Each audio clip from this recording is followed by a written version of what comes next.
Well, it seems, I know we're having a couple more people join us, but we'll go ahead and get started on the working session. I'm going to do some intro remarks and have my colleagues go ahead and do any other, house cleaning things we want to say so that we can get right into public testimony responses and summaries of where we are. So good morning, everyone. I'm Councillor Lydia Edwards, Chair of the Committee on Government Operations. It's Thursday, October 8th, and we're here today for a virtual working session on Docket 0851.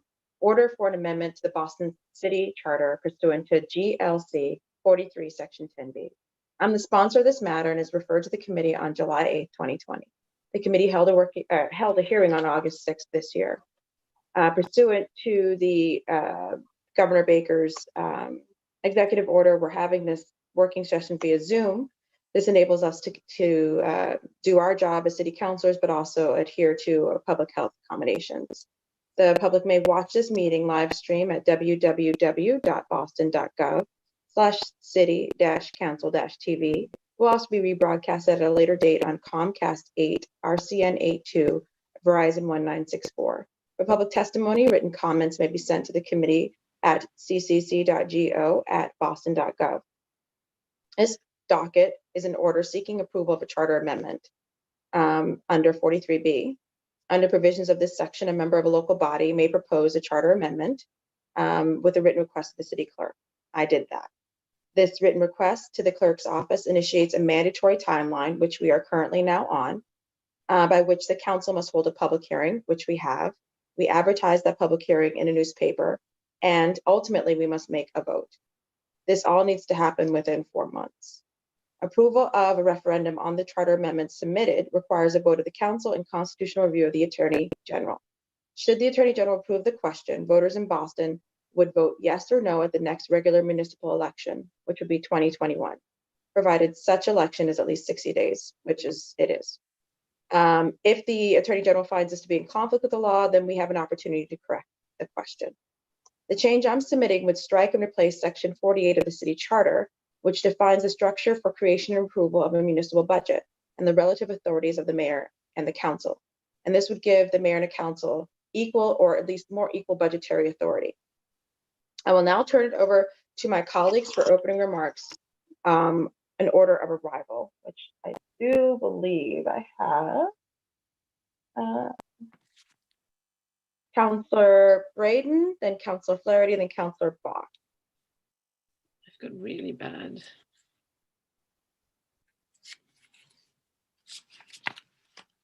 I've got bad internet. Do you want me to? I'm sorry. Actually, I got a text. Councillor Flaherty was first, if that's okay. Councillor Braden. Oh, that's fine. I'm having some internet connection problems this morning, so go ahead. I'm really all ears, so I don't have anything to say. Just go for it from my point of view. Thank you.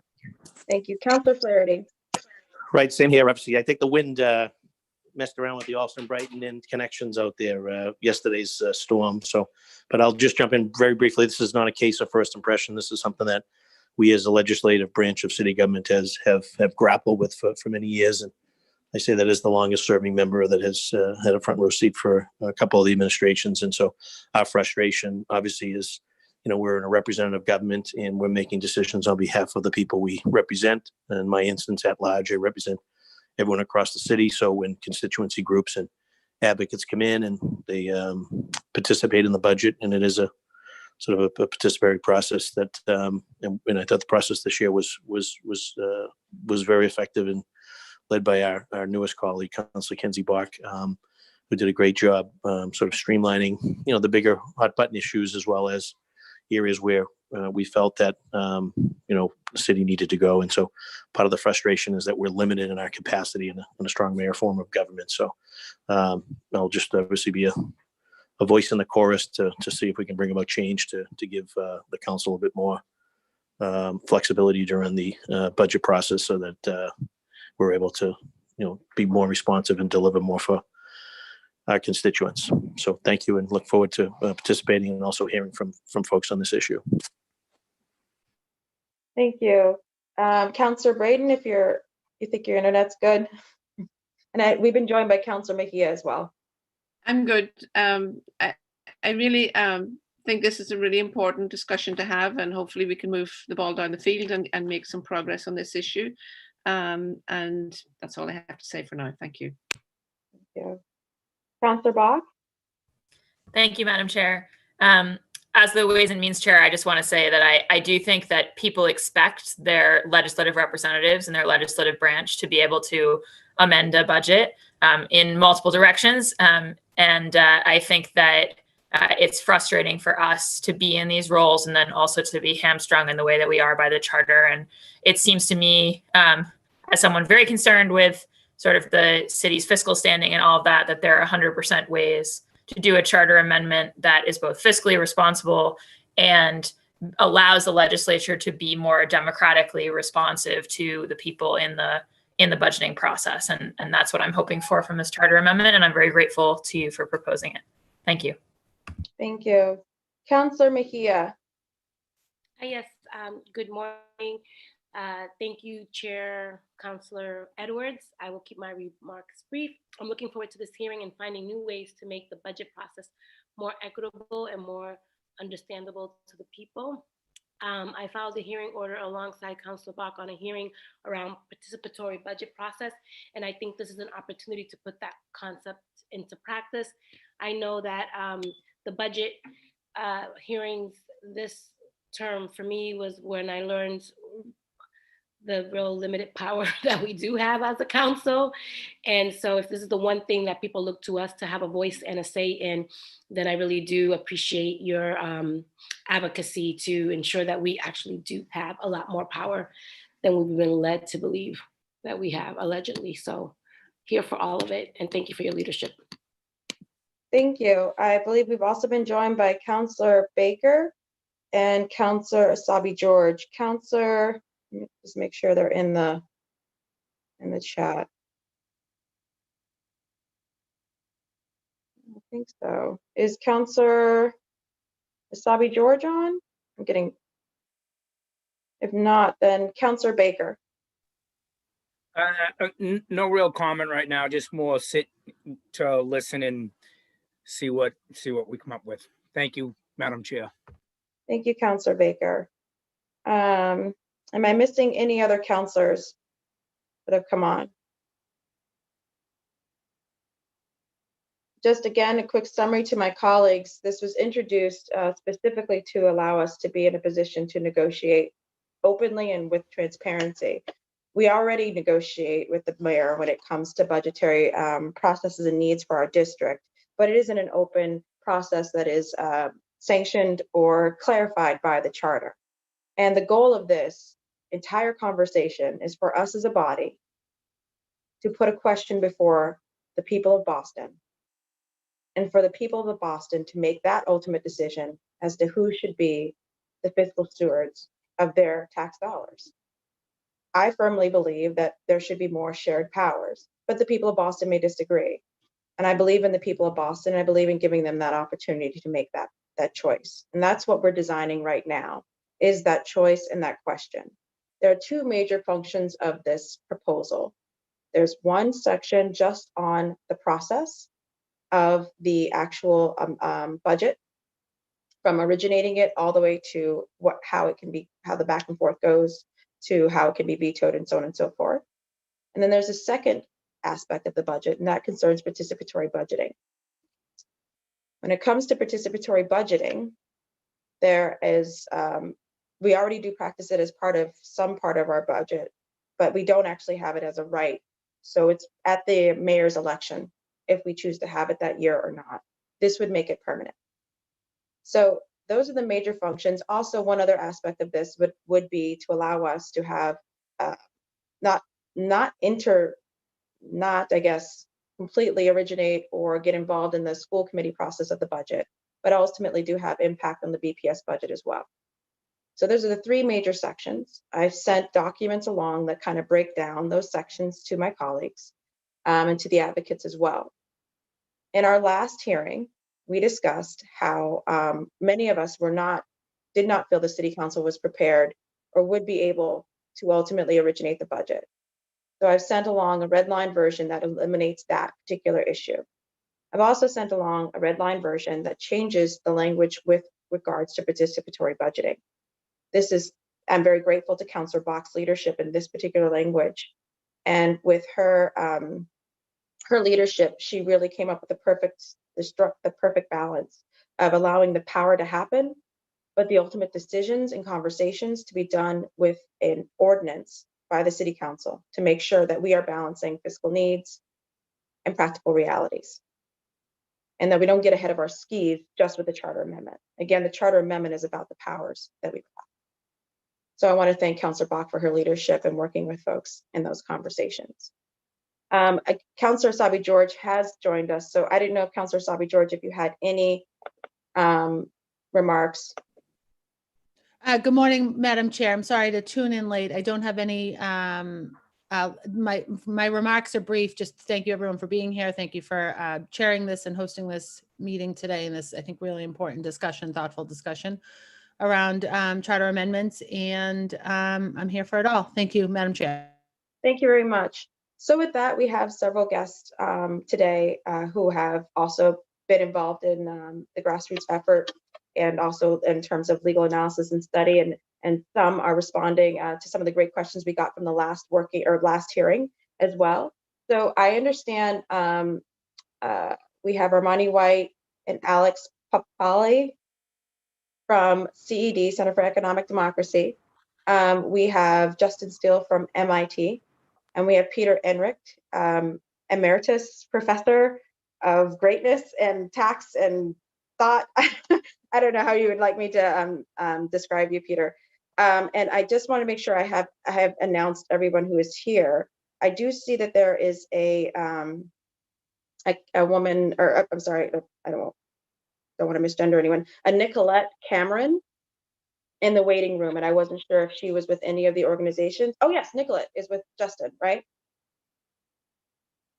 Nicolette's with Justin. All right, let me put in Nicolette as well. My apologies, Nicolette.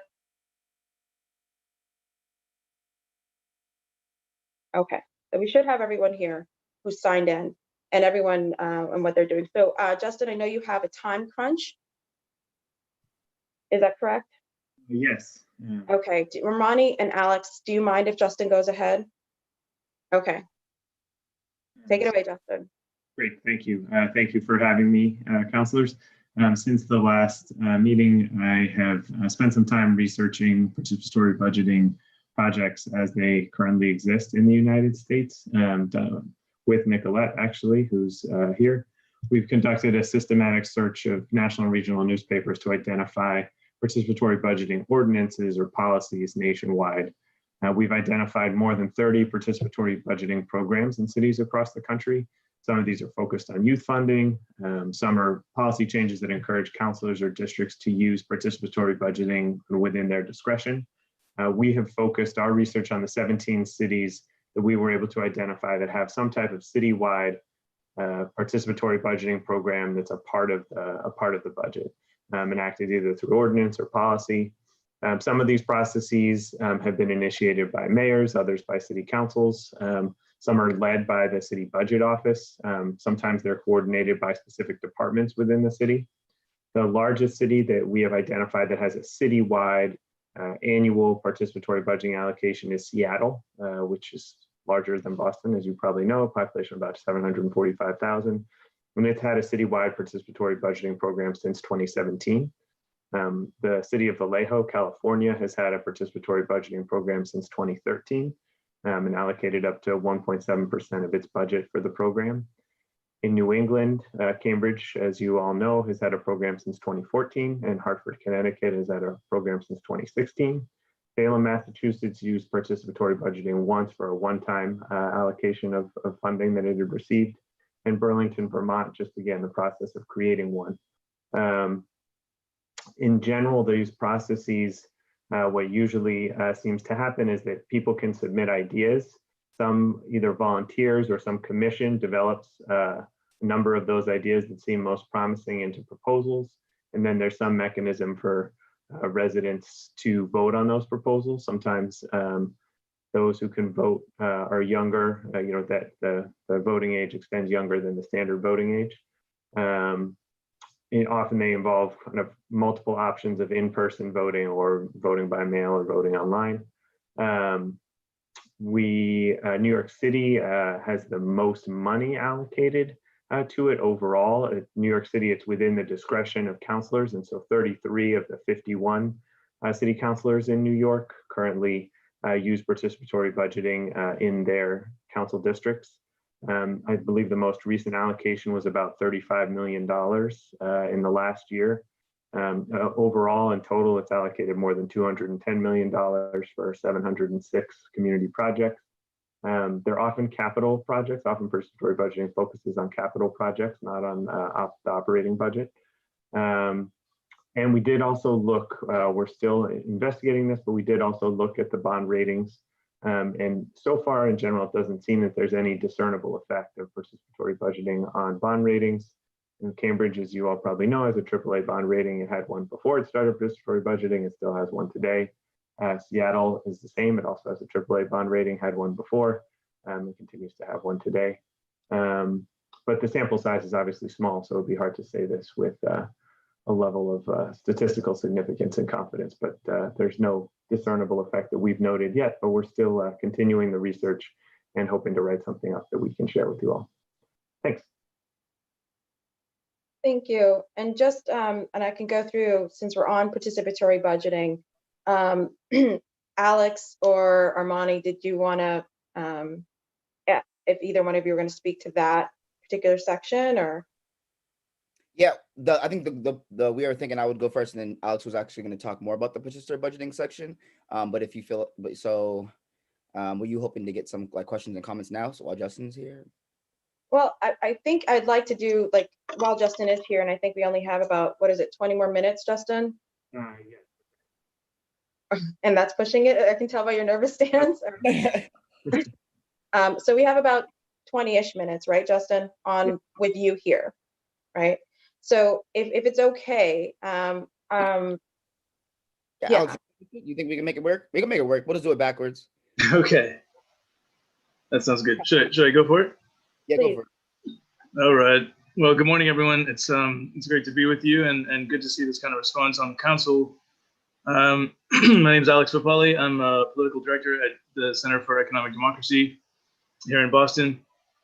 I just want to begin by, acknowledging the political moment that we're in with this global pandemic, accelerating economic crises, the racial justice uprisings over the last several months. These are very serious times, and we need practical ways to put decisions directly in the hands of those who are most affected by systemic oppressions, particularly race and class-based oppressions.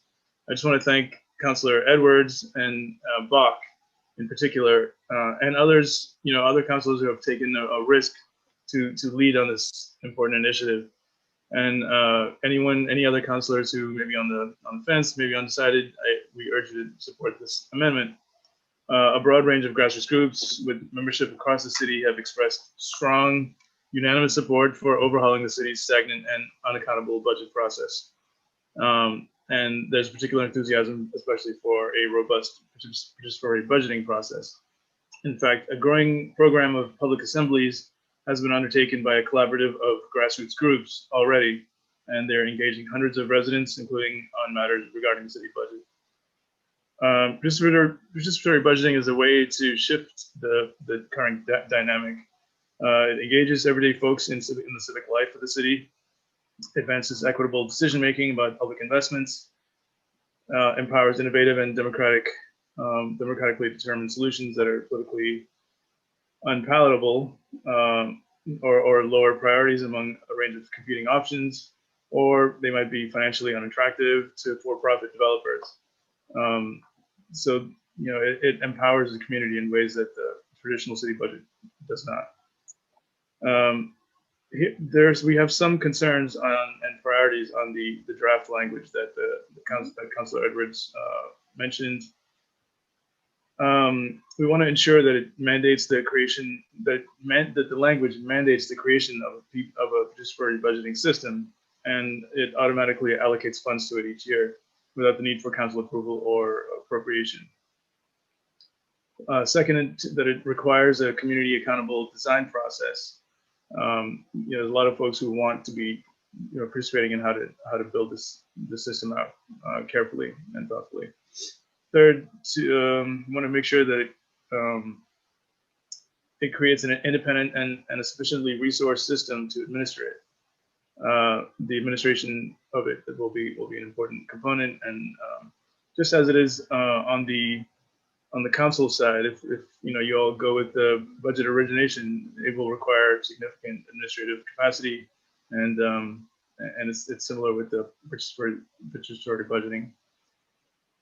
Fourth, we're hearing from a range of partners with expertise in this matter that it's important to specify the equity goals in the language itself, in the enabling statute itself.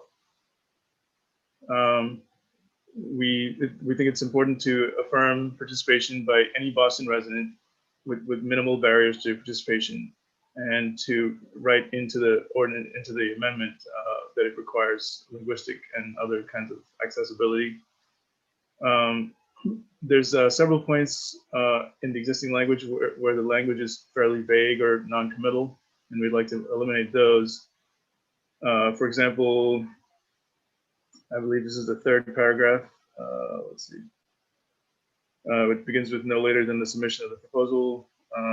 Mayor shall file a special appropriation designating a portion of the budget that may be allocated that year with city council approval to a fund for participatory budgeting. The fund may hold monies for later spending, for later spending from one fiscal year to the other, etc. So there's other provisions like that that are fairly, that are non-binding and that we feel can be replaced with stronger language. We're working, we have some suggestions. We're working on language to send to you, Counselor, but I should just mention that all of this is happening in the context of further conversations with a range of partners across the city. And, there's a lot of folks who want to participate, but just need a little more time to come up to speed on what's already happened and have discussions within their membership to represent faithfully what their collective intent is.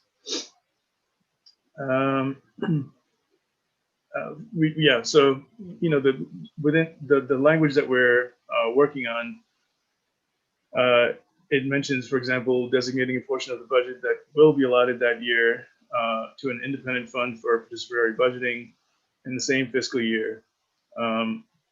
The fund's going to hold the said monies for spending directly by Boston residents, regardless of citizenship, through a collective, accessible, transparent, and democratic PB process. I'm going to say PB for short, etc. There's several, there's further language like that sort of enshrines this as a regular part of the city's, standard budgeting, annual budgeting process. We are thinking about the infrastructure for participatory budgeting, both in city government and separately, and we feel like it's really important for the success of this kind of effort for it to be properly resourced. And then some current suggestions we have for language on equity involves that the monies reserved for this fund may be spent by residents on infrastructure and programs designed to eliminate systemic racism and environmental injustice, and to eradicate poverty and economic disparities in Boston. There's several areas under further discussion with community partners. I just want to flag those for the record. One is the process design on participatory budgeting, as I mentioned earlier, for this enabling ordinance. Participation in a participatory budgeting steering committee, and that steering committee that we're proposing, we're considering whether that should be an appointed or maybe an elected steering committee. Something to explore. It's a bit of a, it's just something to consider. And we're speaking with various partners, and we'll come back to this point with some firmer recommendations soon. We're also really interested in thinking through a formula to increase the amount of the budget allocation over time. If the deliberation and decision-making process at the community level is sufficiently well developed and can handle the resources that are coming through this project. There's a range of guidance from participatory budgeting experts, and then we also feel like beyond what other cities have done, Boston could really shine and stand out, and create a system that's unique and sets a high benchmark for how to implement participatory budgeting in an equitable way that really advances social justice and racial justice. We feel it has that potential, but it needs to be properly thought out, and the council it has a chance now to take bold action to get us there. The pace of this kind of growth would depend largely on the infrastructure that the community partners are able to build out. As I mentioned, there's already been an assembly process across the city, and that could expand into various communities, various neighborhoods. And this increase in funding could also be used to incentivize participation. You could sort of gamify the funding so that greater participation results in greater funding, for example, as a possibility. And to reiterate, these are all ideas and that we're sort of considering, not firm recommendations at this point. We want to make sure the administrative structure is independent and there's sufficient administrative capacity and funding to run a proper participatory budgeting process. And then just to enshrine the equity goals, we're also speaking about what those goals should be with our partners on the ground. And I think that's it from my end on participatory budgeting in particular. Thank you, councilors. Thank you. And again, just for folks, and also being mindful of my my good friend, Councilor Mejia, who has repeatedly reminded me to be more conscious and to break it down. And so I appreciate, I'm gonna do that because you have reminded me repeatedly, we talk in the, the stratosphere, and it isn't real for folks. So what we're talking about right now is a section of the proposed charter amendment that would allow people in Boston to have direct votes on where our money goes. Participatory budgeting essentially is we would allow or require that a certain percentage, right now we're thinking 1% of our budget. That could be $36 million, by the way, right? 1% of our budget shall be allocated to, as Alex is suggesting, an independent committee or commission. And that from that steering committee, led by certain principles and values that we enshrine in the Enabling Act, that is going to be dedicated to environmental justice, dismantling systemic racism, so on and so forth. I don't have we're still working on those things. But ultimately, that money would come in regularly to that commission. And that commission, again, who sits on it, those folks still working on that, would ultimately help break down further and further how and where that money goes. And the goal, in order to do that, we have to change our charter. And that's the language we're working on.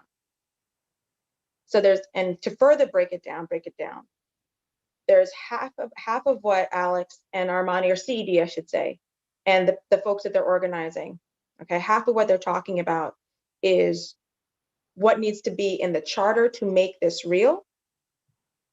And the other half is suggestions for the process, right?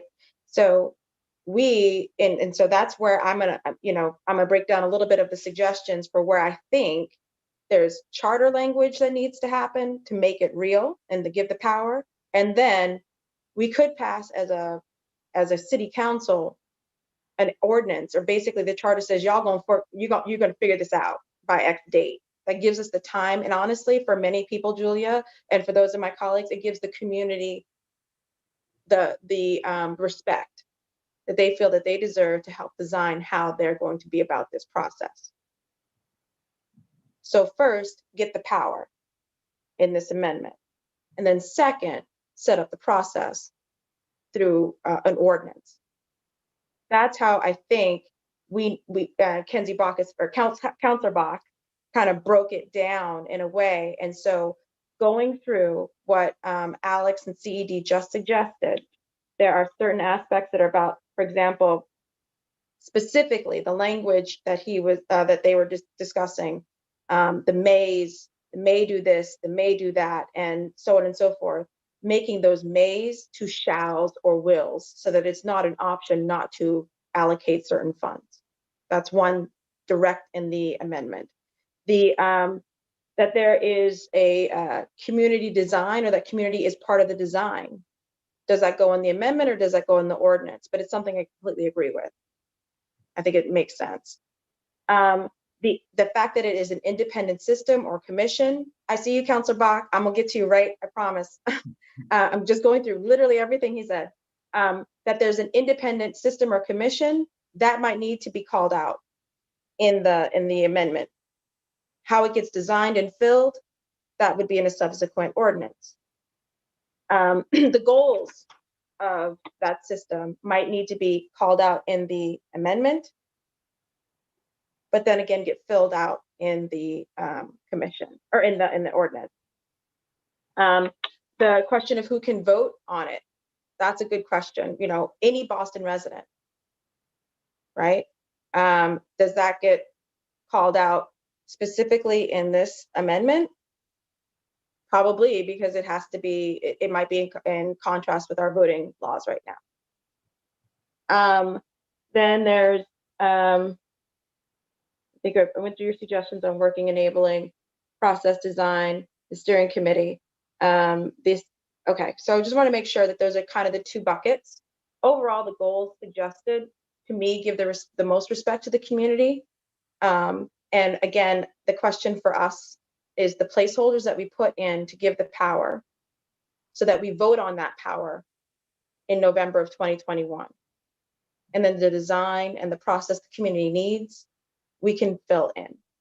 So I wanted to break that down for my colleagues on the participatory budgeting process. And what might be helpful, I don't know if Justin may have had to leave already, if Nicolette is still here, or anyone from, we can follow up with them, give us examples of some, and also CED, examples of some of the 17 cities that you think are getting it done right, or have good examples of the certain language that you'd like to see.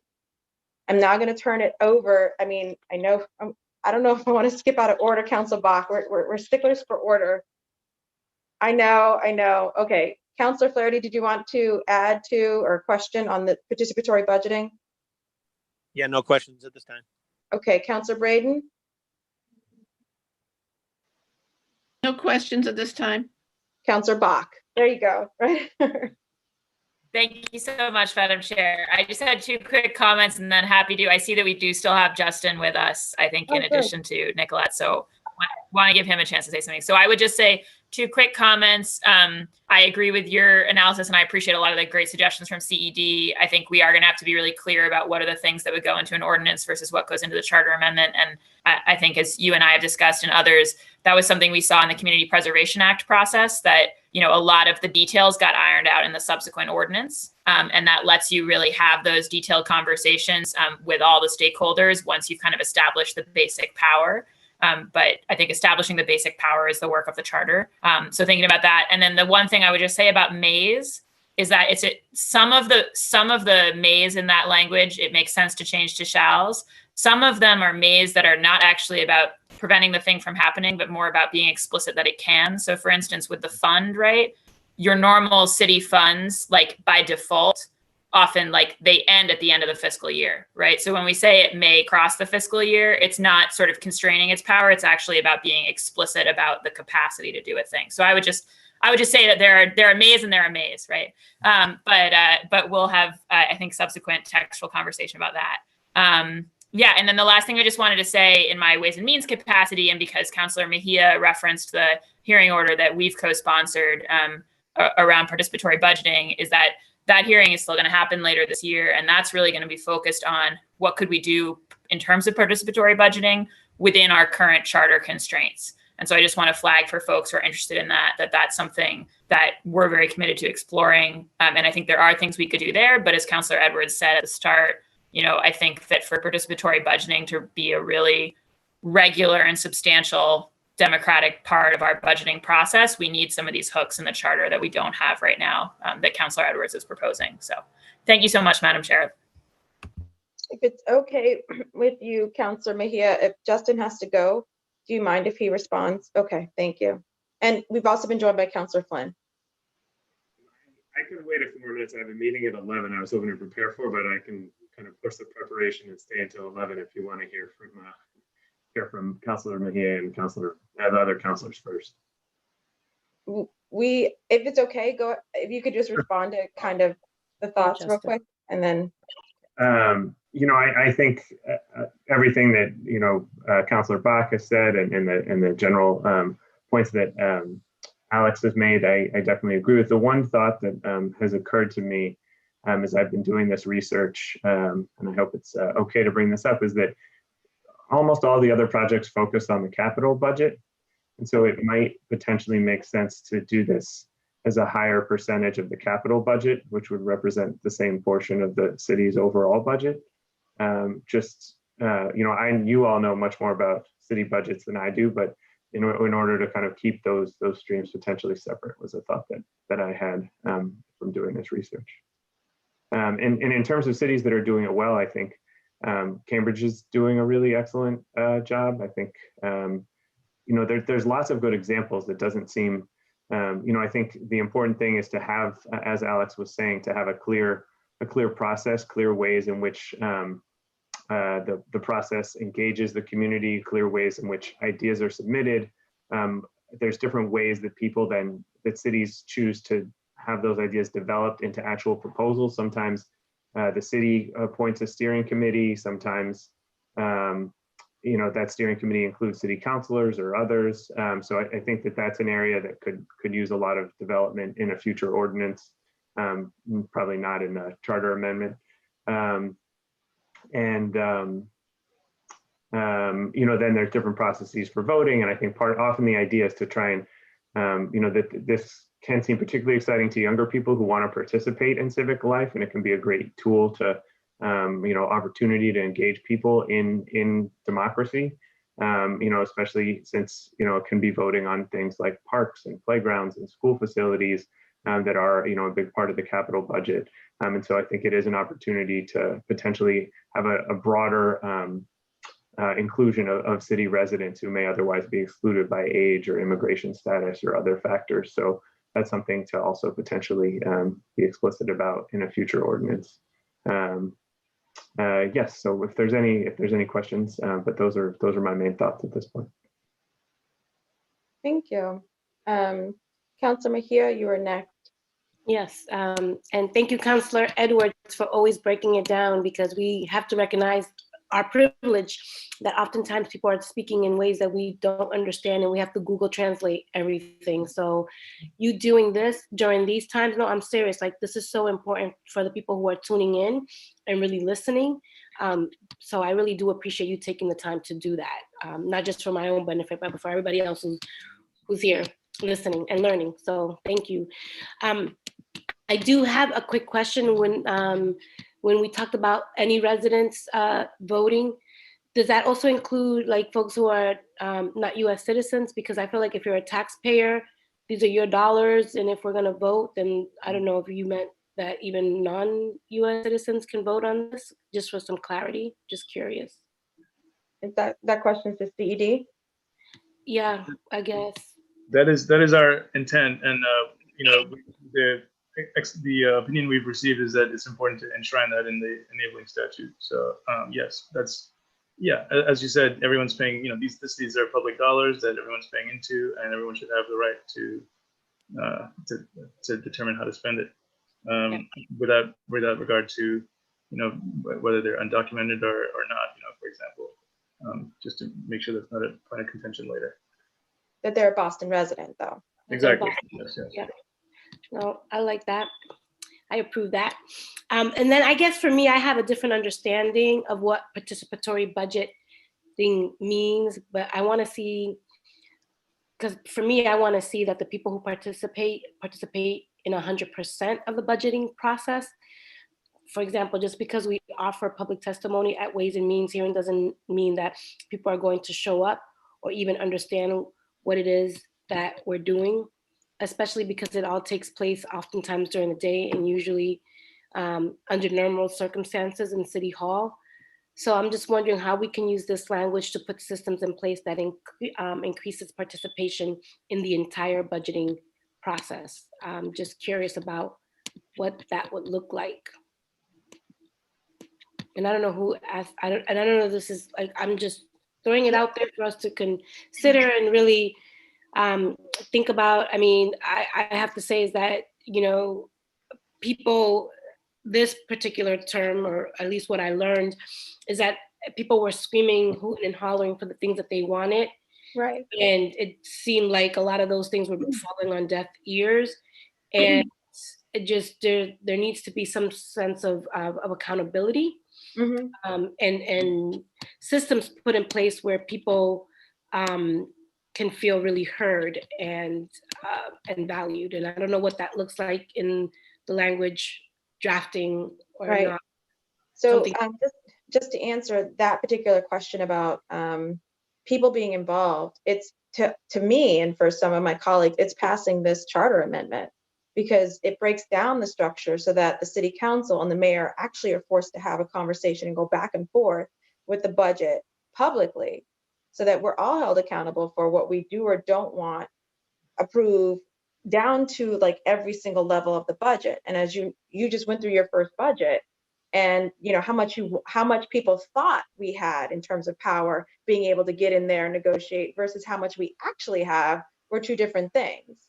And so this would actually engage us as a body on behalf of the community, but also to include them more in the back and forth with the mayor. So that's one thing. The other thing with specifically participatory budgeting, which is part of this, but is not the only part of it, is every place where it's been implemented, there has been an increase in civic engagement, because people actually believe like they're telling you, the government, where their money's going to go. They feel a sense of agency that they've never felt before. And I know in Cambridge, they go below 18 years old, for example, to allow people to vote. I mean, it's trying to get people engaged. It's trying to get them to feel that their vote matters. And it really does, because they're on this section, when it comes to money, they're actually saying money will go to, and then fill in the blank. And so there's, I mean, I'm sure Justin can fill in, or Kenzie or anyone else, when you have participatory budgeting, and the version we have right now with the city, it's appointed by the mayor for the youth to decide, but it's not a direct vote by the people of Boston. The ones we're doing would be a direct vote by the people of Boston, and that is going to increase excitement and I believe participation. And so I'm curious, and I don't know, but I'm just going to ask the question anyways. Is this something that we can also push so that we're having the conversation about the budget before April? Like we can start talking about what it is that we want in like today, because I feel like oftentimes we get the budget and it's like a delay, and then we have like a few weeks and everybody's like negotiating against themselves in many ways about what they want and what they don't want. And I just feel like if there's a way for us to get the budget sooner, or at least for us to stop having these conversations earlier, like I'm serious, like as early as June 30th, right after the vote, so that we can start really unpacking things. Is that something that we can also include in this particular conversation, or is that something totally opposite and somewhere else that it lives? Not opposite. It's not at all opposite. It just probably doesn't need to be, we don't need to change the charter to do that. Okay. I think we as a body need to sit back and think, go back to organizing roots that many of us come from, and decide, how do we talk about a people's budget? How do we, as electeds, go back to the people and say, break down the process, but also break down the funds as district city councilors and as at-large city councilors? So I see Bach is ready to come out of her chair. So let me find out, Bach, you the Ways and Means. You already know all this. Let people who don't know ask questions. But I'll let you speak. I was actually going to suggest Councilor before you go. All the order, please. Yes, I know. Councilor Baker is next. We've been joined by Councilor Janey. That's what I wanted to say. So Bach, I see you, I feel you, but there is. I wasn't going to make a comment. Never mind. I was just going to say, I think CED might know the answer to Councilor Mejia's questions about popular assemblies and group and how this happens in other places. That's all I was going to say. Thank you. If CED wants to respond, and then we're going to go to Councilor Baker. Okay. So there's totally two sides or maybe three sides of it.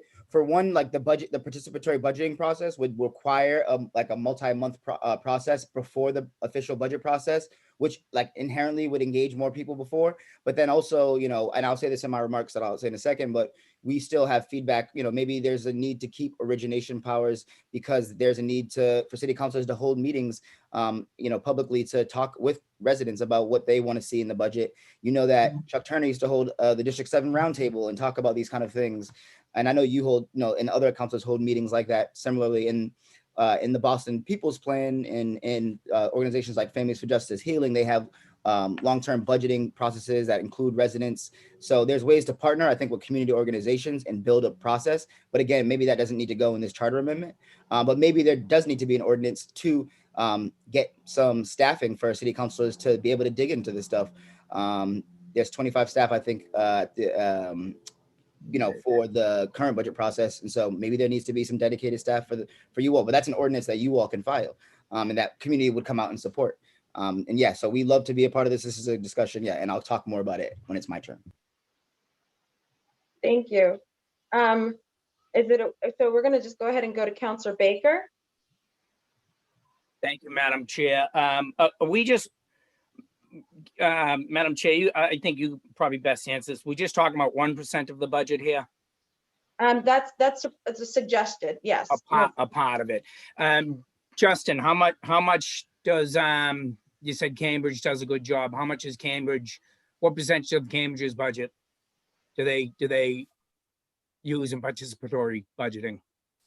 My estimate of that is about between 1/10 and 0.2%. So 0.1 to 0.2%. Yeah. So why are we looking at 1%? And Cambridge is doing it so good. Just a comment. You don't need to answer that. To me, this looks like almost us city council giving our power away. So, but just a thought. I'm here to more listen. Thank you. Thank you, Councilor Baker. We're just looking at everything. So if your suggestion is we go lower than 1%, that's fine too. We haven't settled on anything. That's all, Councilor Baker. Yeah, I mean, I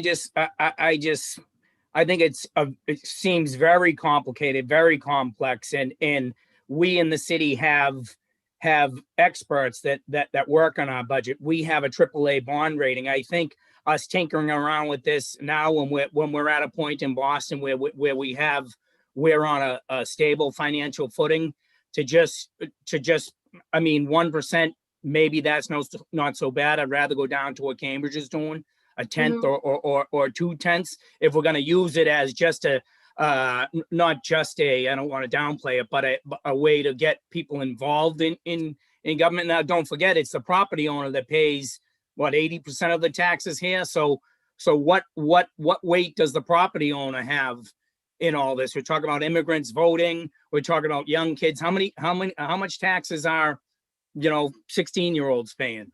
But we're going to give them a say on what streets get paved, what libraries get built. Just what's going through my mind. More of a statement, more of a comment. And quite frankly, probably a lot of people ask the same question. So we do appreciate that. Councillor Asabi George. Thank you, Madam Chair. I stepped away. I didn't think I was next on the list.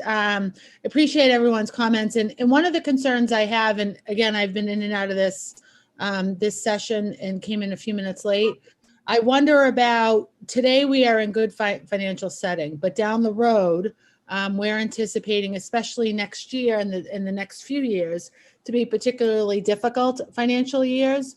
So the percentage is certainly important. And I think that Councilor Baker's suggestion of making it a smaller percentage is a worthwhile discussion, but also want to sort of appreciate that today we're in good financial times.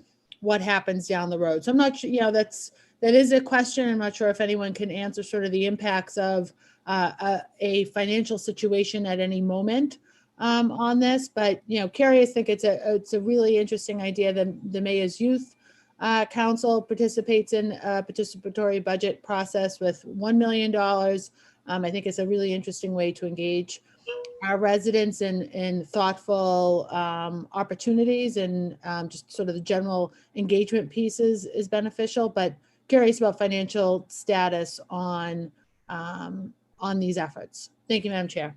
Thank you. So Peter, you had raised your hand. Was it to respond to the question? Please do. No, not to that specific question, although I had a couple of comments on the conversation so far, whenever it would be appropriate for me to throw them in.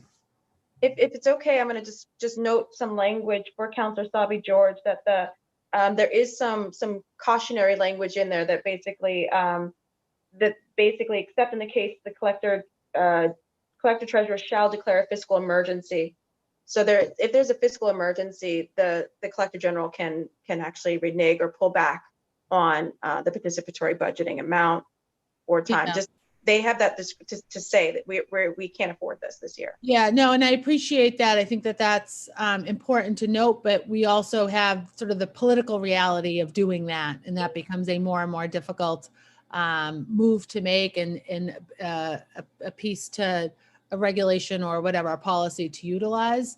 Once we offer this, I think that it's really important that we have this thoughtful and robust conversation, which we're having today. And I know that there's been ongoing conversations off the record on this, but the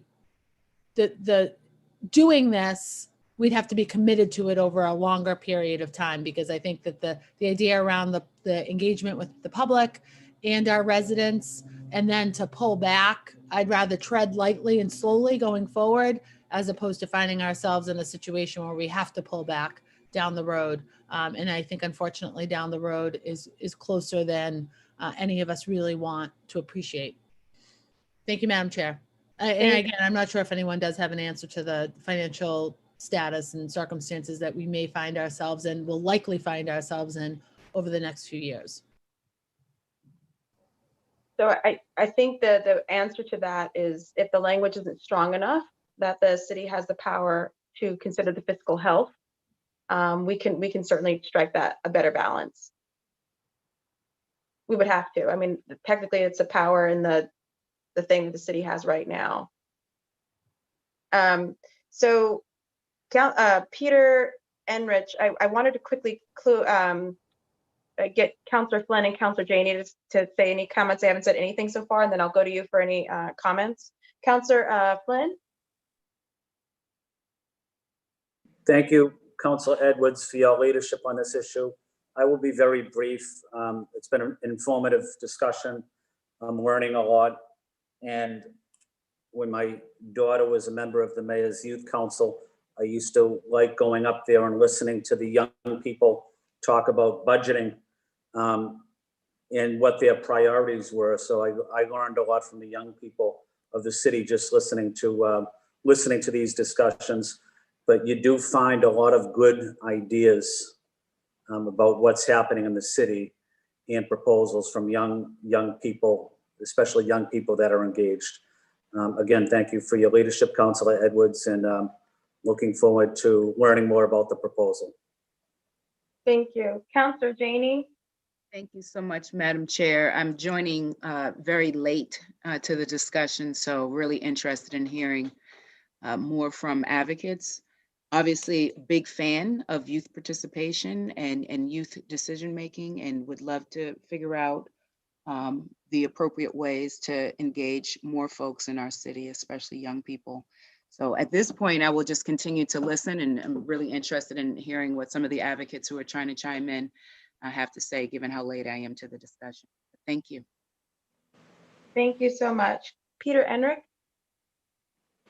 Thank you, Councillor. I should preface this by saying that I do not hold myself out as an expert on participatory budgeting. I'm learning a lot from the excellent work that CED and Professor Steele are doing, and hope to learn a lot more. Just wanted to share a couple of thoughts from what I've been hearing and from looking at the drafting so far. And I do think there is still plenty of work to be done on getting the shells and the maze right and figuring out exactly how much should be spelled out in the charter. There's obviously a virtue in leaving a good bit to be filled in an ordinance. This is going to be a novel undertaking for the city. It's going to obviously, we're all going to learn a lot over time, and it's going to evolve over time. And making changes to an ordinance is, of course, far easier than making changes to the charter. So that's a factor to be taken into account. I'm really glad that people have raised the question of sharing the voting power with non-citizen and people under the age of 18, which is something other jurisdictions have done. And I do think I would strongly encourage, if you're going to go that path, that be included in the charter language, because I think otherwise there are going to be some potential questions of conflict and authority. Two other things that the comparison to other communities brings to my mind that I think are important to be thought about, and I don't have strong views on either of these. The first is the extent to which some of the participatory budgeting should be done at a smaller regional level than at the entire city, whether it should be done by district or by some other kind of unit, whether that's a way to enhance the participatory features in a way that would be meaningful. Again, some other communities have done that. I think that's something you should think about, and perhaps should include, if depending on the council's view, include some language on that in the charter language itself. The other one that I think is noteworthy, and all of you who worked on municipal budgets are very sensitive to this, a lot of places that have gone into participatory budgeting have focused it on capital items rather than on operating budget items. And the rationale for that is, I think, clear. Capital spending is much more inclined to be one-time spending. Operating spending is apt to involve personnel commitments and other multi-year commitments that are going to be difficult to manage through a participatory budgeting process. Not that it can't be done, but the more one-time expenditures may be the easiest and most natural place to begin a participatory budgeting process. I think that's something that's worth thinking about. Again, I don't have a well-considered view, and I don't know if the CED folks do on that one. So thank you very much for this process. I look forward to participating and helping however I can. Thank you so much. Armani, I didn't know if you wanted to still speak. I'm also happy to move to broader discussion now of the amendment. We've kind of gone through participatory budgeting. So if you wanted to go ahead and kick off the conversation about the larger part. Yes. Yeah, no, thank you for having us today. Thank you for having this. Yeah, just putting this forward.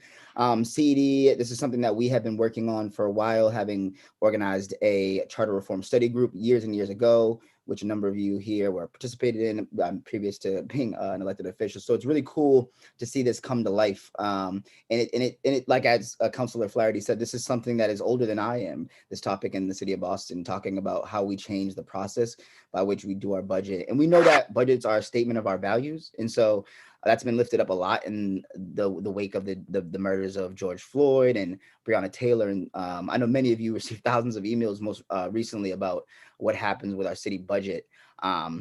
And so a lot of what I had prepared to say has been touched on. So I want to make sure to like respond directly to some of what counselors have said to clarify and give maybe some inspiration on what can be done here. But yeah, we need to make sure all this discussion does center around solving the racial wealth gap and also making sure that we're recognizing that we're using our government to counterbalance like the corporate capture of democratic processes like the budget process, like making sure the rich and the wealthy do not lead in the process, and that like landowners, for example, aren't the ones that just have all the say in the city process around what is determined. You know, and this isn't a conversation that is only happening in Boston, in Nashville, in Minneapolis, in LA, all over the country. Communities are talking about how to change the charter to make it more democratic and equitable, both racially and for people of different status for backgrounds. And right here in Boston, it's kicking up a lot. I know many of you counselors are, you know, in conversation with community groups that connect with hundreds of thousands of residents and constituents over the course of the year. Organizations like the Chinese Progressive Association and Families for Justice Healing are super, super excited about the idea of giving counselors more ability to lead in this process and to help communities, frankly, to understand the process and actually be able to respond to their recommendations. And so I encourage counselors to not like shy away from the new powers that this gives, but actually to step into that power and to transfer that power to your communities and constituents who are demanding and requiring increased participation in this process. And there's a way to do it, and CED and community groups are here to help. Don't feel like you're alone in this process. I know we look forward to connecting with all of you all, like one-on-one, just to talk more about this. And I know community groups plan to too, if they haven't already. So definitely look out for that. You know, one of the things that was touched upon too is like, okay, is this, you know, the budget, you know, who should originate and how it should happen? That is something that we feel like, you know, although we may be afraid of originating it, but again, I said this before, maybe there's a need for an ordinance to actually create an office that supports counselors.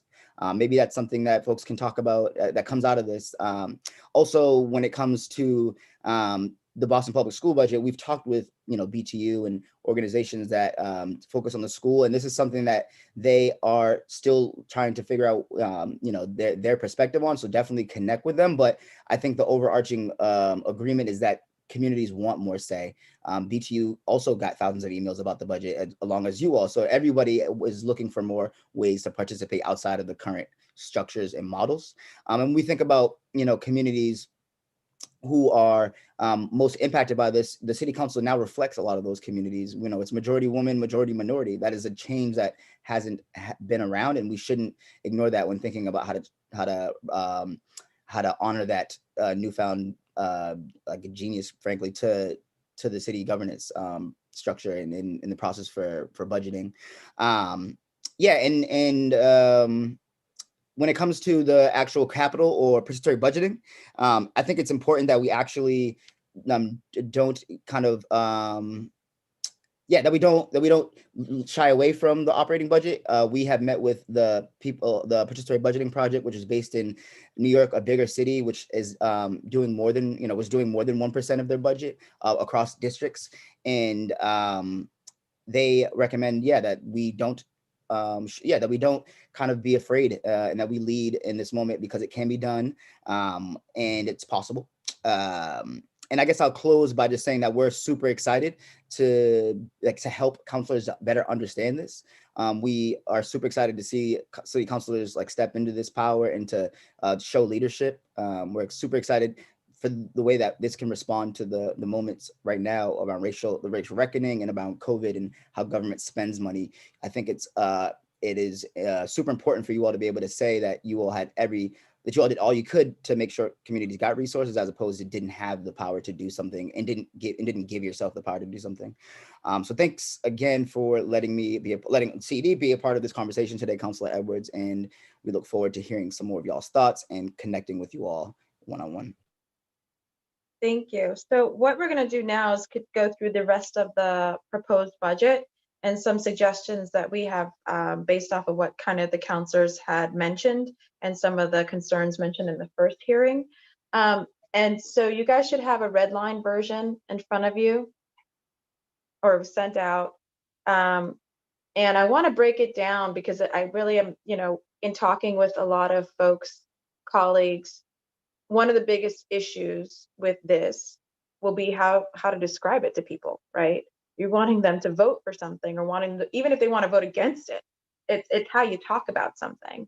And so I'm wondering if you have the version up, and this can go to, Peter, to all my colleagues, and even to CED, would it make sense to be as brief as possible and to leave as much of the structural language about the timing and the back and forth and the 2/3 vote and all that other stuff for a subsequent ordinance?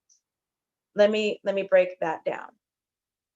I'm looking right at you, Julia. Let me break that down. Okay. As you will see with the amendment as proposed, it says the creation and approval of the municipal budget. The mayor and city council of the city of Boston shall hold equal budgetary authority. The suggestion we put in, though CED is wondering if we should have it, we accept or pull out the powers to originate an appropriation order for the capital and operating budgets. So we have equal power except to do that, suggested. But we can modify in whole or in part an appropriation order or an item within an appropriation order, designate a portion of the budget or participatory budgetary process, amend the process or amend the budget for Boston Public Schools consistent with Section 75 of this charter, something that Peter Enrich caught, and clarify budgetary procedures by municipal ordinance, and take such other actions as are necessary to author, amend, and approve the annual budget for the city. My question to my colleagues, to Peter, to those folks who are on here, why isn't that enough? We have said that we're going to have this power, where we would have the power, the process itself, with BPS and with participatory budgeting, and that we would do so in a subsequent municipal ordinance to make it real.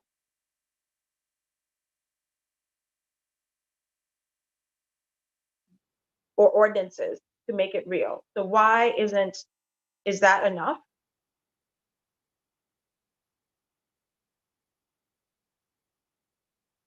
Because, the rest of this, paragraph goes into about participatory budgeting, that'll be 1%.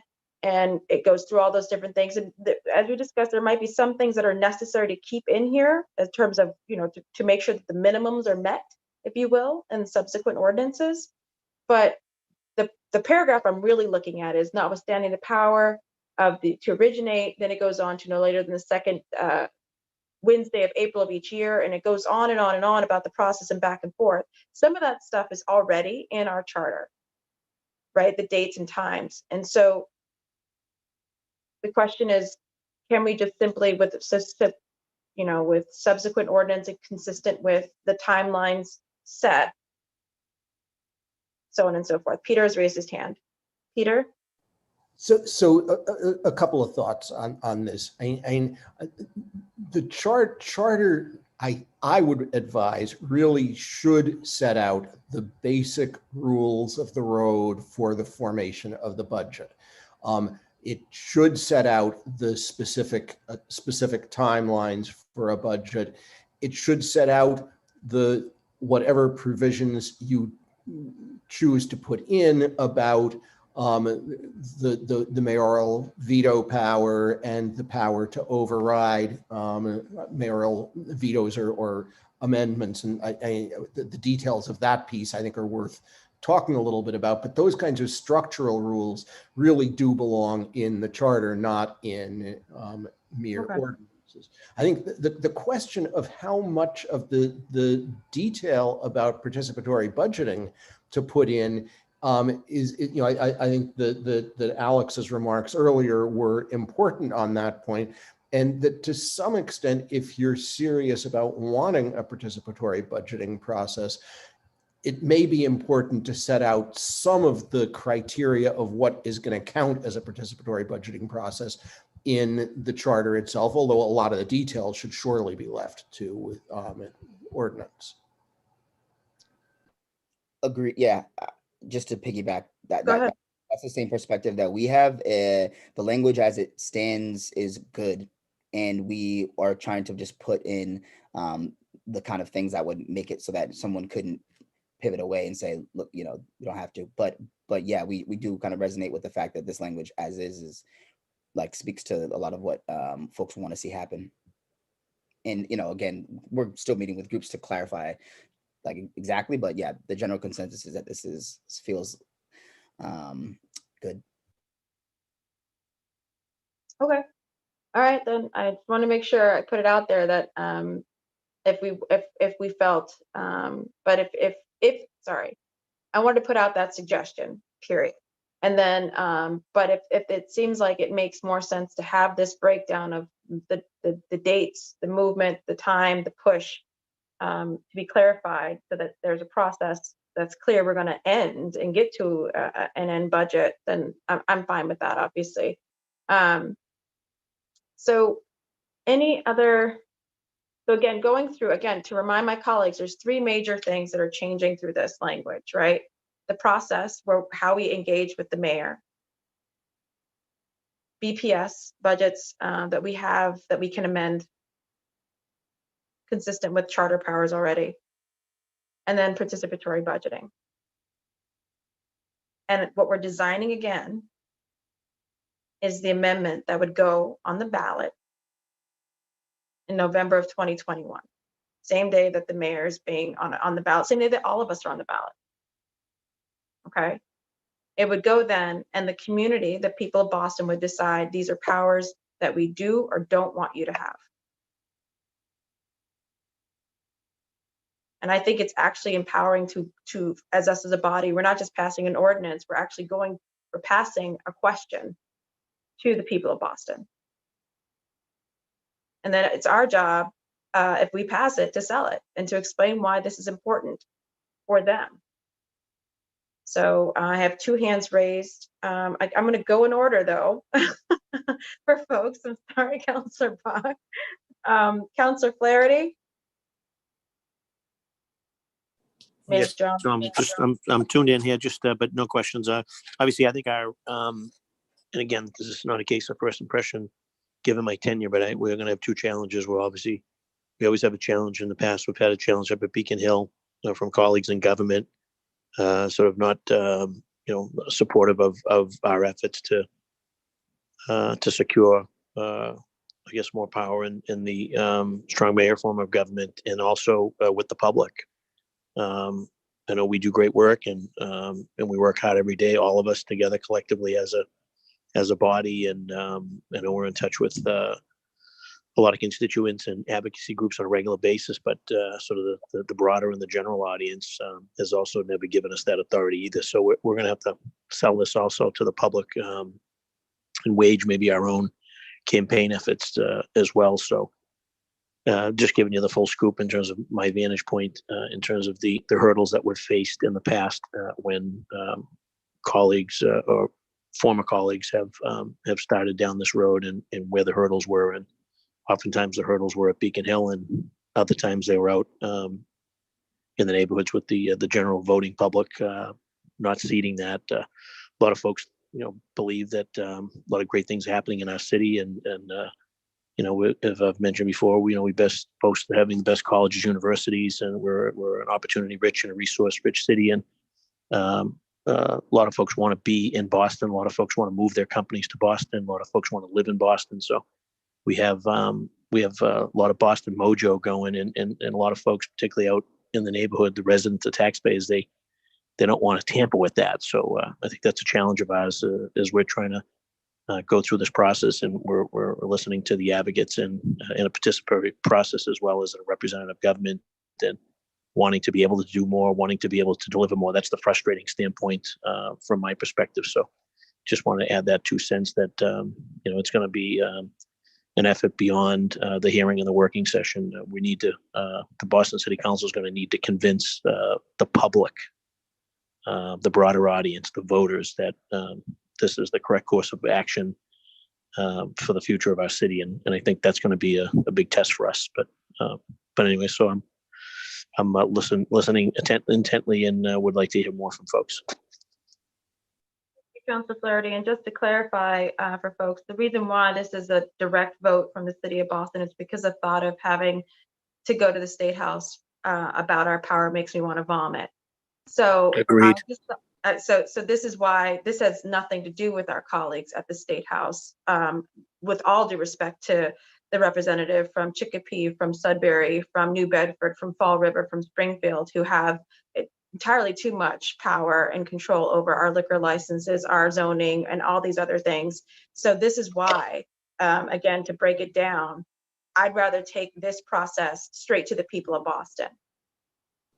And I agree with that. That's why I just want to give you a historical perspective as to where our hurdles have been in the past. So Yes, this and it's also, because we took, this is a new route. historically, the mayor of Boston has taken these charter amendments, for example, getting rid of this elected school committee, for example, creating the district city council seats, taking them to the State House and asked for the State House to do his bidding rather than go to the people of Boston. And so it is complicated. It is true, but yes, that's what the mayor has traditionally done. I served on the council during under that dictatorship, so I had a front row seat for it. So I concur. Okay, and then also just to so just want to go to just keep it in order. I know Councilor Braden is still on. Thank you, Madam Chair. I think in terms of the logistics of actually getting the populace to vote for this down the road and not to have them feel that they've got ownership. I like the suggestion. I think it was Peter, to bring it down to rather than have a citywide vote on a slate of projects. I think having some local focus might be a way to engage the local population. I know in our district we have a historically low voting turnout. It's sort of almost an embarrassment, but I think if there's some local interest with regard to the capital projects or whatever that are being put up for consideration, that having a local focus will encourage greater civic participation, because people will feel that it's something that will impact their daily life in their local, whatever neighborhood they happen to be living in. So you're specifically referring to the participatory budgeting process. So once the money is allocated, that at the neighborhood level, they could make a decision where certain funds go? I think that might be a way to really engage and excite some more better participation at the local level.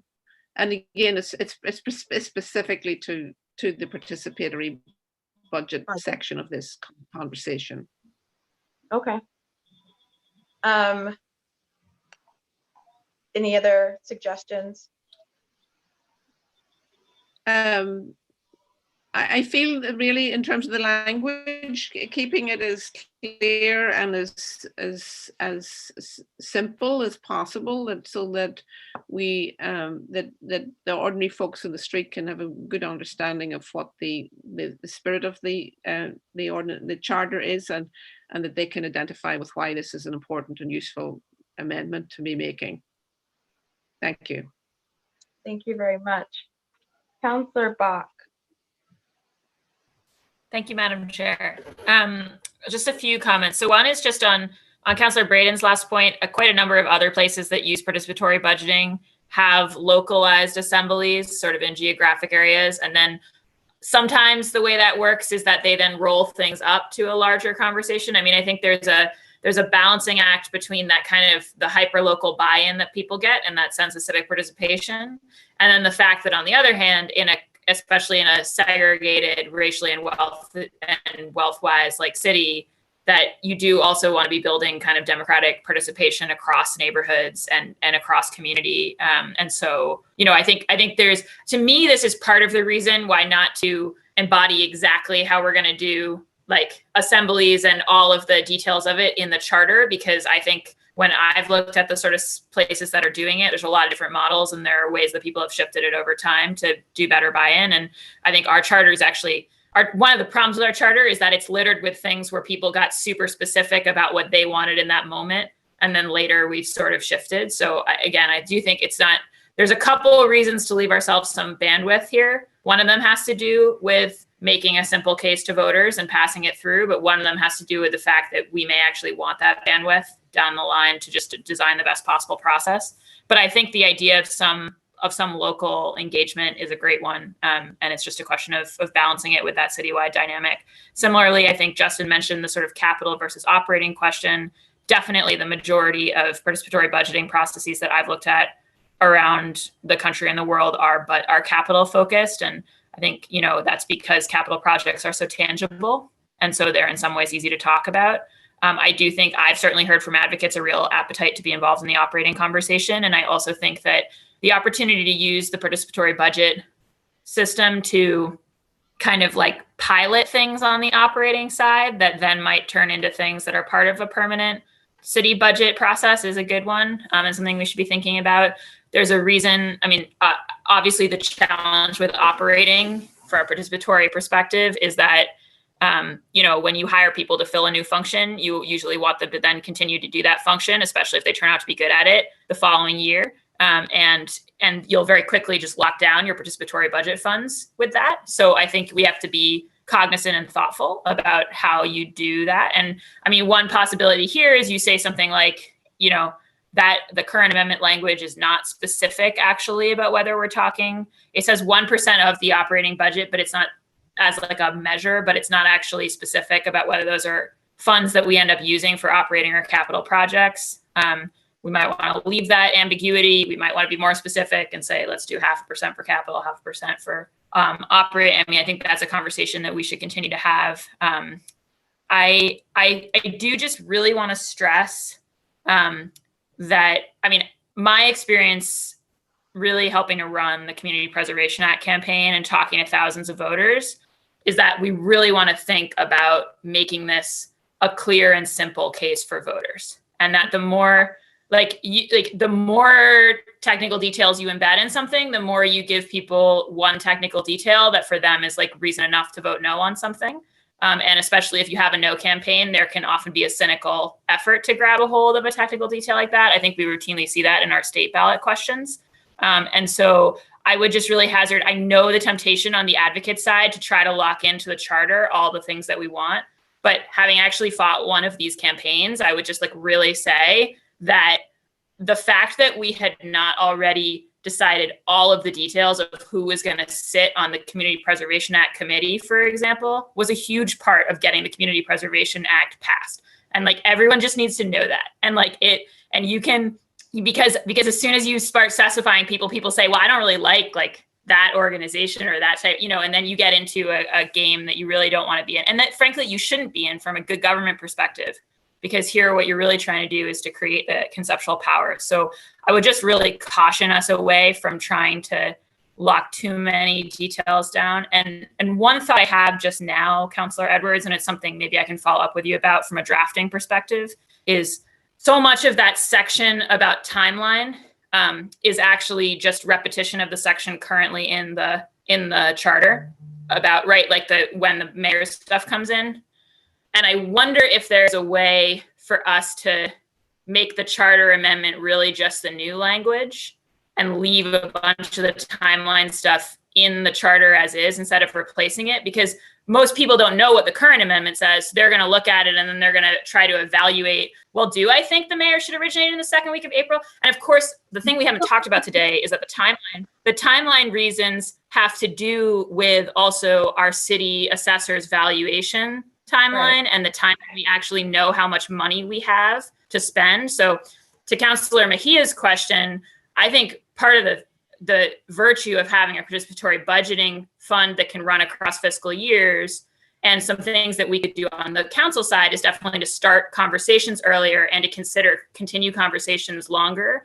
But we're always going to be a little bit constrained by the actual fiscal estimate of what our tax revenues are and when that comes out. And I don't really think the people of Boston, the people could say, yeah, we should know that by early March, and we won't, right? So I just think that, I guess I'm curious, Councillor Edwards, if maybe to help focus the ballot amendment conversation and what the voter sees when they go, which is all of the language, we could look at if there's a way to basically just be functionally adding to and maybe like striking a little bit of kind of the current thing without reprinting a massive amount of the timeline stuff. Because I do think we need the timeline stuff, and Peter's right about that, but I think it will confuse people. So that was a scattered set of thoughts, but those are my thoughts based on what folks have been saying.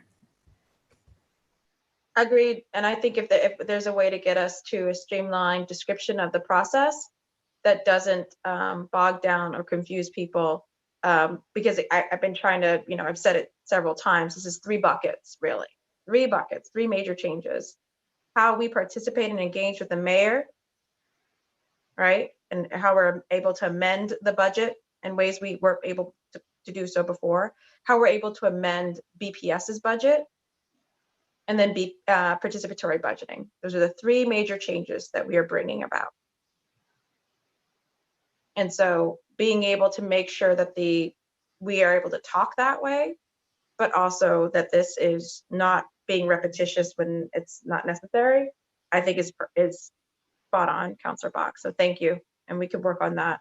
And just a note to the colleagues. I mean, I love the thought of us as a council doing a campaign, but this is really CED and the people's campaign as well. And it was before we were even talking about this. So the reason why they're here is because CED's buy-in and their ability to move this is vital for us as well. So I wanted just to let people know this is not city council move, city council organize.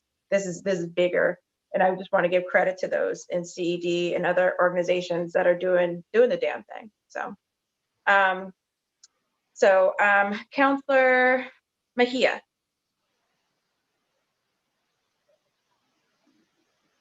I'm on mute. Sorry. No, I just want to add one quick thing in regards to this whole notion.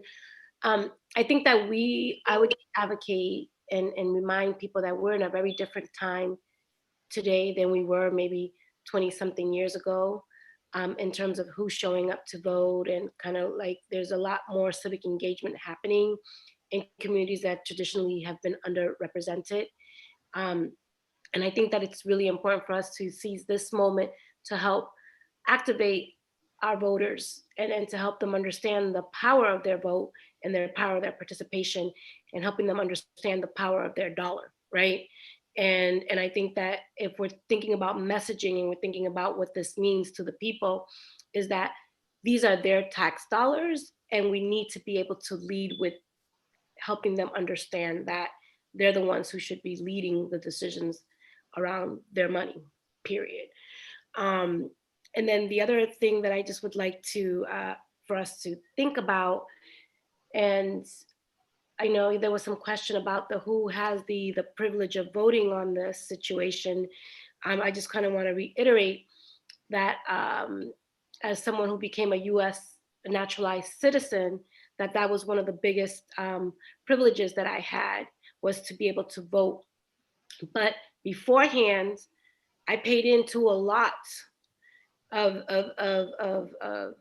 our well-being here, and I just want to encourage us to really think about what message we're sending to people who are non-US citizens but are working and contributing, and whether they're not homeowners or not, they're still paying taxes.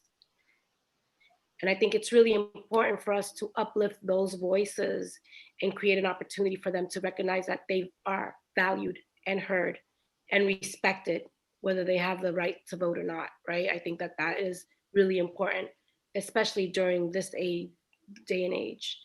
And then the last thing that I'd like to just kind of put out there, and Councillor Edwards, I'm sure you will let me know if this doesn't belong here, but I'm just gonna say it anyways, is that I'd like for us to think about how we're utilizing this process for the operating budget around issues of mental health and trauma-informed practices, police budget and things of that. The things that I think oftentimes get lost in conversations, but are what we in certain communities are struggling with the most.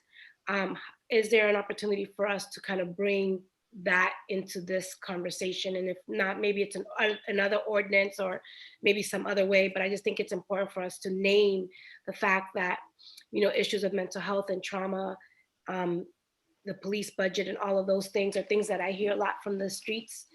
I'm just curious about whether or not it fits within the realm of what we're talking about right now. It absolutely does.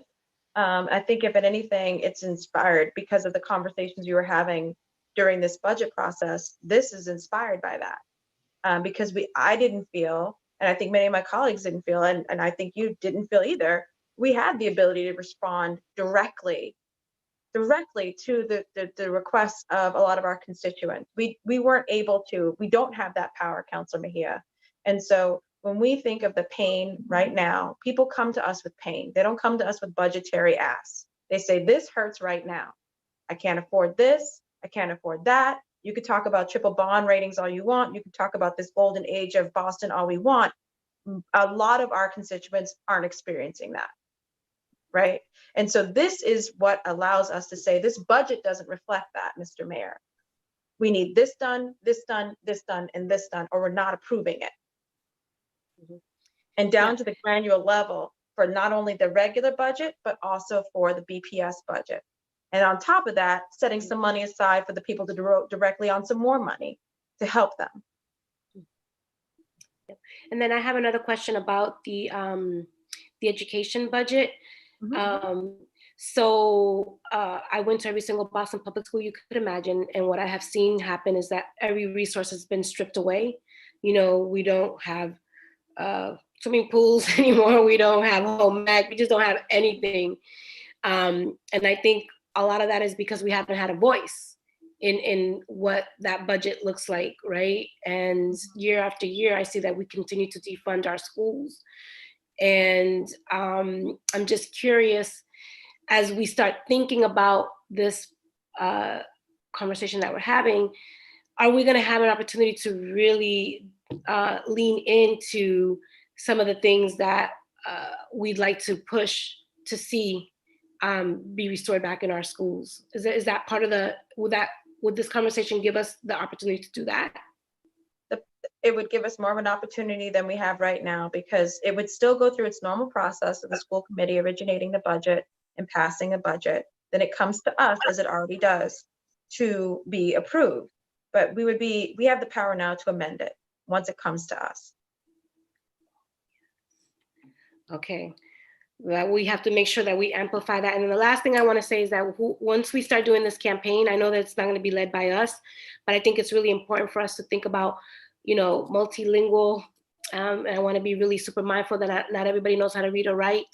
Yes, Yeah, I just really think that in terms of communication, we have to be really mindful. And I like Amani's suggestion in terms of allocating resources and dollars to help support this process. And I'm not sure if we can add that in the charters, that we're actually going to put literally our money where our mouth is and pour resources into making this process function. So I would include that instead of saying shall, may, or whatever it is, that the stronger language, so that we can ensure that we have the resources to make that happen, is something else that I'd like to just offer. And that's all. Thank you. Thank you, Councilor Mejia. Councilor Baker?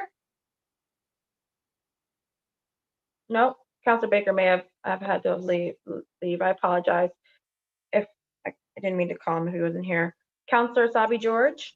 Thank you, Madam Chair. I don't have any other, I don't have additional questions. I have really appreciated the conversation today, have learned a tremendous amount through this conversation, and look forward to whatever the next steps are and maybe the next sort of rendition of this effort. Thank you, Madam Chair. Thank you. Councilor Flynn, and then Councilor Janey. Thank you, Councilor Edwards. It's been an informative discussion, learning about this proposal. I just want to highlight two points, if I may. One is I haven't really studied the proposal at great length yet, But one point that Councilor Mejia made about making sure that, you know, residents that don't speak English or speak another language other than English have full access to material and we communicate effectively with them in their language, I think is critical. That's one point. And the second point I wanted to make, I apologize, I had to step out for a few minutes and if you may have covered this, but for cities or towns that may have included this in the past, is there any type of written, you know, after action report or what went well or what challenges you had, or were there any financial issues in the budget, any type of issues that came up during this, when this plan was enacted or implemented, I should say. I would be interested in reading those types of reports to see how it was implemented in other areas, other cities, and what the outcomes were, both positive and negative. I think that could be helpful to us as we discuss and consider what our position is. And Councillor Flynn, I want you to know that we took that very seriously. I think Councillor Baker had specifically asked of Justin, our professor at MIT, to break down participatory budgeting, and he will have a treatise for all of us to read because he's doing extensive research, not only on the different forms, but also on the fiscal impacts on city budgets. So we will absolutely see that. And so far it is good news, but there's no perfect system, right? There's always ways and things to learn from. And that is absolutely, Justin made that commitment. He is working on it now, and we will have that for my colleagues. That's excellent. Thank you, Councilor Edwards. And just out of curiosity, Councilor Edwards, were there any mid-sized cities or large cities across the country that have done this? Before you got on, Justin had mentioned there's about 30 nationwide, but 17 that they do it through their budgetary process, which is what we do.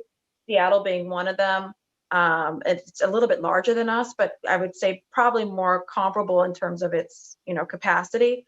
And so, but we can get that list to you as well. But this is not new, and there's several cities also considering and growing into this space as well. So it's actually a movement. Armani, if you'd like to add any additional. Yeah, I just wanted to add, I think it's important for folks to know this is done in over 1,400 cities and towns across the globe. So outside of the US also, this is a model that's used, I believe in Paris, they do about 100 million euros of participatory budgeting. So I figure if they can do it over there across the lake, we can, right?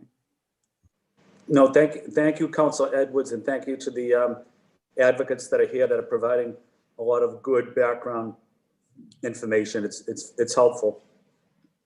Thank you. Councilor Janey. Can you hear me? Yes.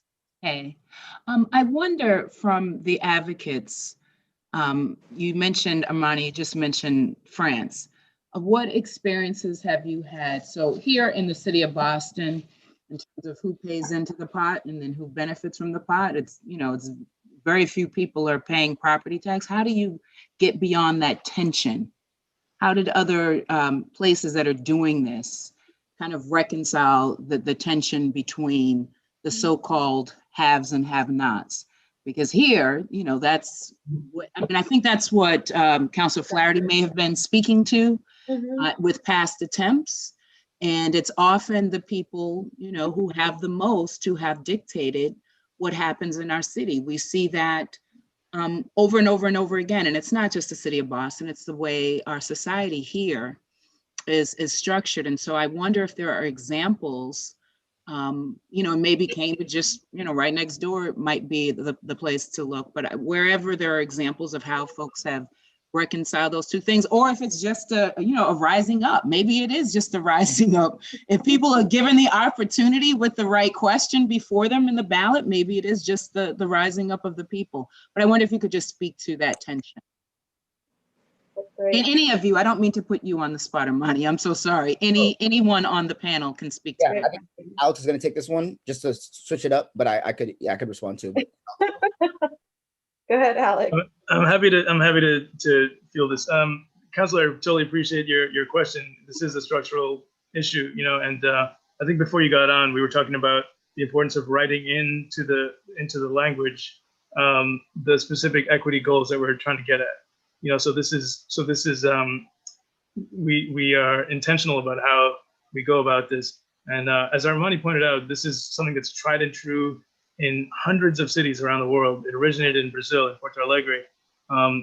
The point to mention here is that it's it's democracy. It takes time. This is a deliberative process, and we want to give ourselves plenty of time and resources to get it right. And if to the extent that it's been challenging in other places, if at all, it's been because it hasn't been properly resourced, and it was just seen as a token attempt to get people to participate, or we'll give you a little bit of attention, or like that. And if we see this as a way to remedy longstanding structural problems, and we build it out in a way that's really meaningful to our communities, this is a game changer, and Boston has a chance now to lead the rest of the country, really, in thinking about how we put this out. So I also want to recognize Councilor Braden's point about increasing participation through maybe potentially neighborhood-based assemblies and like that. It'll take time to build out that infrastructure, but there's a lot of demand that we're seeing at the local level. As well as Councilor Flynn's suggestion about the language, or stressing the importance of language access. That's one way we can ensure people participate and have a voice when they haven't before in the traditional budget process. So this is definitely a way to repair previous mistakes.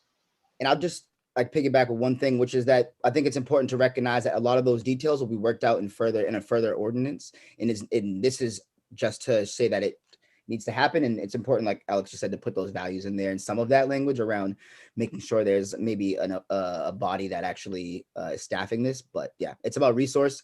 And then also how you include folks. In New York, for example, they have the participatory budgeting show up at train stations, at, like, for example, Nubian Square, they'd show up there. So you got to meet people where they're at. And I think that's one of the beautiful things that you're able to do. But again, that's part of, I think, the next discussion. And that's more the discussion that I'm talking about, because obviously I think you've got to be intentional and laser-like focused when we're talking about racial equity and real democracy in terms of who can participate. So I appreciate that, that will be hammered out further in the discussion. I guess it's more of a political or organizing strategy type question, but there'll be opportunity. Alexa, stop.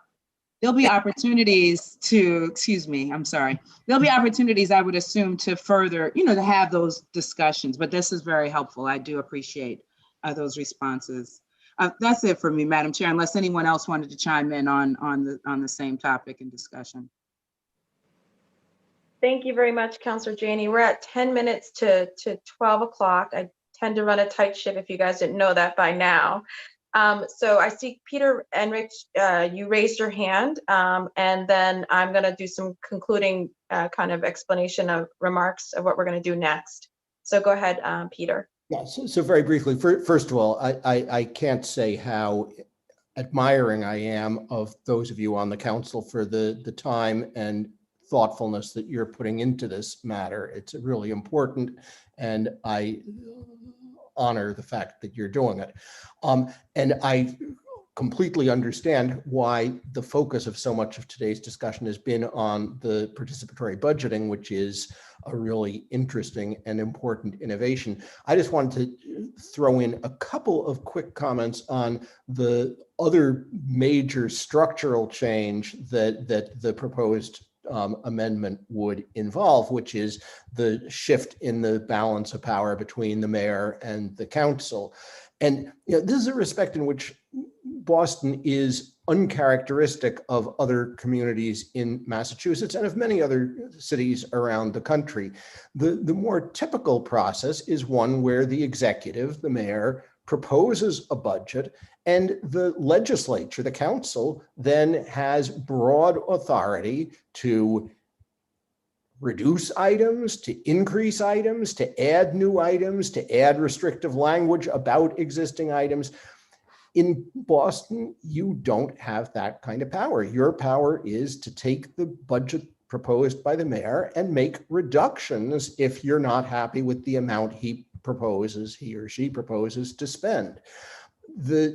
That change in the proposed amendment, which would allow the council the power to alter the mayor's proposed budget in any manner, up, down, item by item, new items, is going to dramatically shift the power dynamics and the process through which the budget is arrived at. And at least in my mind, that moves the city more toward the more typical way of doing separation of powers and fully empowering the legislative branch. On that point, let me just note one thing in the language that was circulated recently, which is, so what happens after the council has enacted its budget? And the proposed language then gives the mayor the opportunity to respond to the council's budget by, again, making, as I understand the language, any changes. That's a somewhat unusual approach. A more typical approach is to give to the executive a line item veto authority in which they can reduce but cannot introduce additional or increase authorized spending. That's something that would undermine the notion that the power of the purse is ultimately a legislative power. If it allowed the mayor, after receiving the council's budget back, to increase items as opposed to simply to reduce them. And so I'm not sure what the rationale for that language was, but it was a little bit surprising to me and at least unusual and perhaps questionable. That's an excellent point. So you're specifically talking to the part the mayor shall, so just to walk my colleagues through, no later than, the way that it would work is the mayor, no later than April, Wednesday, the second Wednesday in April, will submit to the city council the annual budget, unless the council is doing the originating. The current expenses and so on and so forth. No later than the second Wednesday in June, the city council should take a definite action, which is what we have to do now on the annual budget by adopting, amending, or rejecting it. In the event of their failure to act on a budget submitted by the mayor, the items and the appropriation orders recommended by the mayor shall be in effect as formally adopted. So if we don't move, then it's done. It's enacted by the mayor in June. That's kind of what we do now. The mayor shall have then 7 days, if we do something, has 7 days from the time of the budgetary vote of the city council to approve or return said budget to the council. And in the event of the failure of the mayor to act on the budget shall be in effect as approved by the council. So is that language? Oh, I see what you're saying. The mayor may modify a budget approved by the city council by returning it with an amendment to the council, provided that a vote of 2/3 of the council shall be sufficient to override that amendment. So you're talking specifically about the mayor may modify a budget approved by the council? Yes, and and a more limiting typical him to language a would line say item? that he may reduce items, but can't modify by increasing or restoring. I see. So instead of the word modify, may reduce? Well, you'd probably have to spell out the language a little more, but may reduce any particular line item. It would be worth taking a look at, there's similar language in the Massachusetts state constitution about the governor's power upon receiving a budget from the legislature that is codifying a line item veto power, and that there's lots of good case law on what that does and doesn't authorize. That's probably a good place to look for language. I do appreciate that note. If at the end of the day, he could undo what the council just did by putting all the money back or doing so on and so forth. But do you not think it's countered by the fact that we would have to approve with a 2/3 vote? The 2/3 is your ability to override his amendments, and that's sort of typical too. But whereas you could enact the budget, say you wanted to increase the budget for the BPS, and I'm sorry, let's say that you wanted to reduce an item in the budget proposed by the mayor, and you reduced it by 10%. This would allow the mayor to then increase it back to his original proposed amount, and you could then only reduce it back to where you wanted it to be by a 2/3 vote as opposed to the majority vote that was originally needed. Okay. Does that make sense? Yeah, it does. It does. And I think we'll definitely have to look at that. Councillor Bach, I see you raised your hand. If you have any brief remarks before we conclude. And thank you, Peter. Yeah, extremely brief just on that with Peter. I first of all, I really want to echo what he said about the fact that, you know, the town committees statewide are able to do more to their budgets than we are. And I just think it's really important to stress that asymmetry here. And then to this last point, yeah, I think I'd also love to look at this a bit. I think it has to do, I think what Councillor Edwards was doing was paralleling in a certain way our current process. But that has to do with the whole reason we just reject the budget every June is because it's the only way in our system for the mayor to give us back something different because we don't have these powers. But obviously, once we had these powers, we don't necessarily need that step in the same way. So, I would not expect once we had this power for the council's standard vote to be a vote to reject the budget, because now we would be amending the budget. So I feel like, yeah, this whole thing is shifting, and Peter's making a good point about how we have to think about how the second shoe drops given that shift. So just wanted to express my gratitude for that. Thank you, Madam Chair. Extreme gratitude. So it is now 11:58. I'm running the tightest shift. So I'm going to just conclude in the next 2 minutes with what we're going to do next and what is before the council. We're going to finish this amendment. This council will finish a draft of this amendment. And we are on a timeline according to the statute, 43B. We must take a final action on this, which means I will come to my colleagues and ask that they vote on this. The vote does not pass this amendment.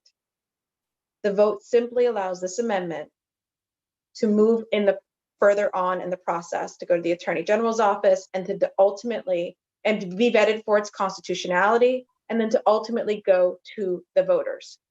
That's all the city council will be doing, is deciding the ultimate language and that it should move on for further vetting and to get onto the ballot. And I will ask my colleagues before the end of this year to vote to allow for this to go on. If you are concerned in terms of the narrative that you have to give to some colleagues or people who are concerned, you again are not voting for this. You ultimately could go on the ballot in November and vote against this.